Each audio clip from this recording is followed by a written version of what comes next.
I'm Manel from the Polytechnic University of Catalonia, and I would like to ask you what is your position and how do you came here and how many COPs have you been here? A little bit about your experience in climate change conferences. Okay, first you are welcome for letting me to be in this interview. Really, my name is Mohammed Salih. I am from Sudan. I am an environmental and climate change activist. Really, I am co-founder of Sudan Youth Organization of Climate Change. My position now is Secretary General of these NGOs.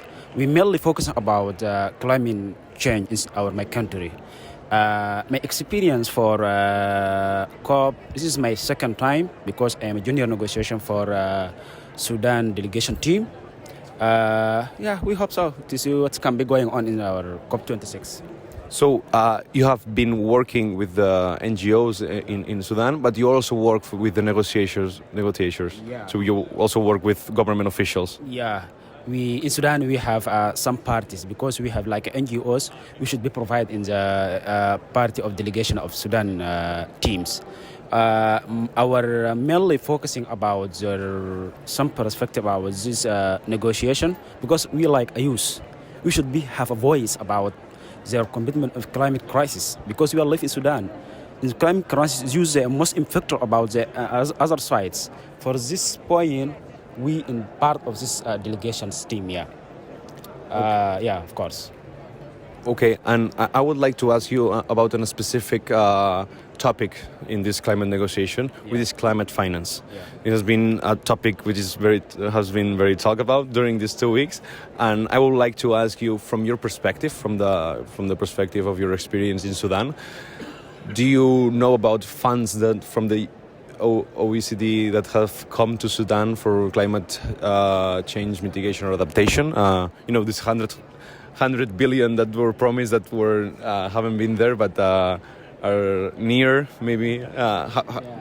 Do you have an experience with analyzing these funds, where they are going in Sudan or maybe in some other countries? For me, really, I follow article for technology. But really for climate finance is one of the critical and most important article in negotiations. In last COP for Madrid, it was failures about the financials articles and transference. In our Sudan, really, we must still suffering about these articles because Sudan is still not get and don't receive their targeting. Now in Paris Agreement, it mentioned clearly about commitment for next one countries. We should be provide a commitment there 100 billions for LDC's countries. But now we still not receive nothing. You have still not received nothing, or Countries still not receive nothing for this commitment because the next one country still now they didn't need to provide the money for this our commitment for these countries. The financials articles really is one of most important article we should be pushing about this issue because we are still suffering about climate crisis for adaptations and mitigation. Like Africans, we're going in this article for adaptations to adapt our community for agriculture sectors and many of the sectors. But still we not receive nothing. But Alok Sharma, the president of the COP26, said that the OECD report said that although the climate finance target of $100 billion a year has not been achieved, there are some finance that has already been given to developing countries. Has your experience been that none of this finance has arrived in Sudan, or what's your take on that? It's for me really. The COP, just the countries, they came in the halls, they discussing, but there is no action outside.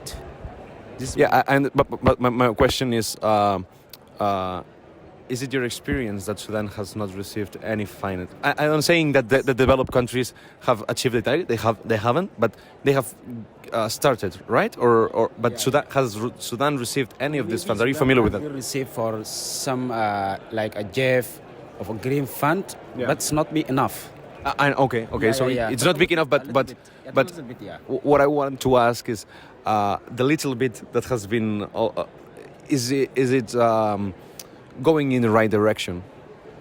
I'm not sure to say it's not going in the right direction because there's some same point we can be facing about this issue exactly, because most of this money going in the administration fees. This is one of the big challenges can be facing in the developing countries for these issues, because the money cannot go directly in the action on the field. That is mean because we have a lack of some capacity building or something like this. That we should go let us to develop ourselves.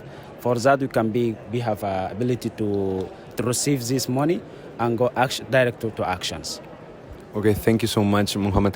I would like to end the interview by asking you if you want to share your experience, if maybe you have been in any negotiations during these days with your delegation, and if you have any take on that, any opinion. We as I am part of delegation, we are not negotiation as like a personally, because we are negotiation in the group. Yeah. Because Sudan is a member of African group, an Arab group, G7 and China. All these groups, they be pushing about the financials articles because they are still suffering about these issues.